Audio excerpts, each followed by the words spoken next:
السلام علیکم ورحمۃ اللہ وبرکاتہ۔ کچھ بیوقوف اور جاہل لوگ یہ کہتے ہیں کہ مزارات صرف انڈیا اور پاکستان میں بنے ہوئے ہیں، سعودی میں مزارات نہیں ہیں۔ یہ ان کا غلط خیال ہے۔ تاریخ ہسٹری سے بے خبری ہے، جہالت ہے، اگنورنس ہے۔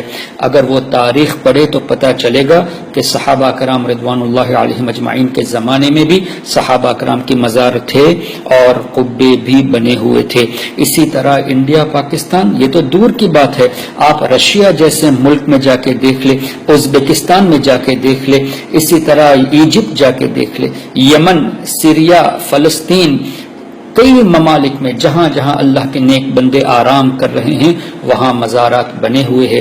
اسی طرح مکہ شریف اور مدینہ شریف میں بھی تو مزارات تھے، صحابہ کرام کے زمانے سے چلے آ رہے ہیں، اور ان وہابی نجدی حکومت نے 1926 یعنی 1926 میں غالباً تمام مزارات کو مٹایا، صحابہ کرام کے قبروں پر، ان کے مزاروں پر بلڈوزر چلائے، جبکہ حدیث پاک میں ہے کہ مزار پہ قبر پر لیٹ کر بھی نہیں بیٹھنا چاہیے، پیر نہیں رکھنا چاہیے۔ پیر نہیں رکھنا، لیٹنا نہیں، اس کا مطلب کیا ہوا؟ قبر کا باقی رکھنا تو ہوا، اور تم یہ کہتے ہو کہ قبر کو مٹانے کا حکم ہے۔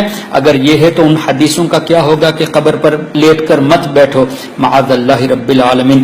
بے وقوف ہیں یہ لوگ، حدیث پڑھتے ہیں لیکن حدیث کو سمجھتے نہیں۔ مسلمان کی قبر کی عزت کرنے کا حکم ہے، اور تم مسلمان نہیں بلکہ اللہ کے ولیوں کی قبروں پر پیر نہیں بلکہ بلڈوزر سے اس کو مٹا دیتے ہو۔ صحابہ اکرام کی مزارات کو مٹائے، اور یہ کہنا کہ صرف انڈیا پاکستان میں ہے، یہ ان کی جہالت کو یہ ظاہر کر رہے ہیں۔ حدیث پڑھیں، تاریخ پڑھیں تو پتہ چلے گا کہ دنیا بھر میں مزارات ہیں، ہر جگہ قبے بنے ہوئے ہیں، اور حرم شریف میں، مکہ شریف اور مدینہ شریف میں بھی بنے ہوئے تھے۔ یہ تو ان لوگوں کی خباثت ہے کہ ان لوگوں نے تمام ان سے پہلے کے بزرگوں کو مشرک قرار دیا مزارات کی تعظیم کی بنا پر۔ تو کیا یہ کہنا چاہتے ہیں 1926 سے پہلے 1300 سال میں جتنے بھی بزرگ تھے، جن میں صحابہ، تابعین، تبع تابعین، ائمہ کرام، اولیاء کرام، محدثین، مفسرین، سب کے سب غلط تھے، اور یہی صرف وہاں بھی پکے مسلمان ہیں؟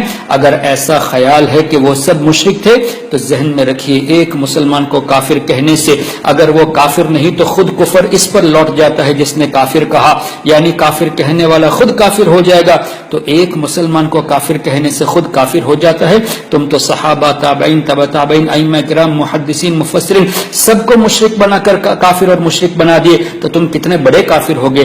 اللہ تعالیٰ کی پناہ، اللہ تعالیٰ ایسے لوگوں سے ہمیں بچائے، اور اللہ تبارک و تعالیٰ ہم سنیوں کو توفیق دے کہ ان سے دور رہے اور ان کو اپنے سے دور رکھے۔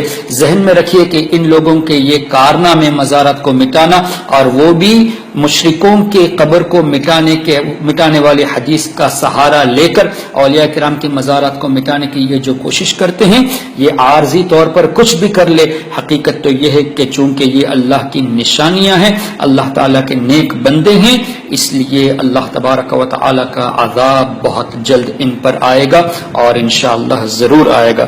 اللہ تعالیٰ ایمان کی سلامتی عطا فرمائے۔